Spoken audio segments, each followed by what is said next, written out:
ఇంకొక 4 ఏళ్ళైనా కూడా ఇవే బీద ఏడుపులు ఉంటాయి తప్ప ఈ రాష్ట్ర ప్రజలకు వాళ్ళు చేసేదంటూ ఏముండదు.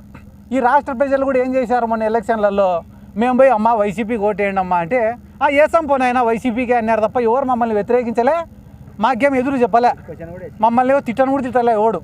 కానీ టీడీపీ వాళ్ళకి చెప్తానన్న ఆయన, మీరు జనాలలోకి ఈసారి పోయి ఓట్లు అడిగితే చీపుర్లు చెప్పులు రెడీగా ఉన్నాయి.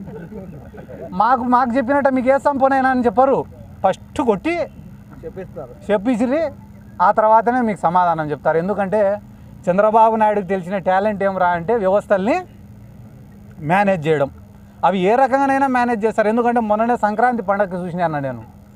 సంక్రాంతి పండగకి హైదరాబాద్ నుంచి ఈ రాష్ట్రంలో పక్క రాష్ట్రంలో అందరు వచ్చి ఈడ ఏంటివి అవి కోడి పందాలు, ఇసుపెటాకులు, 100 కోట్ల బెట్టింగులు చేసిపోతే పొద్దున్నే ఆర్టికల్స్ ఏం రాసినారు తెలుసా మీ టీవీ ఛానల్ వాళ్ళందరూ కూడా, అంబరాన్నంటినా సంబరాలు.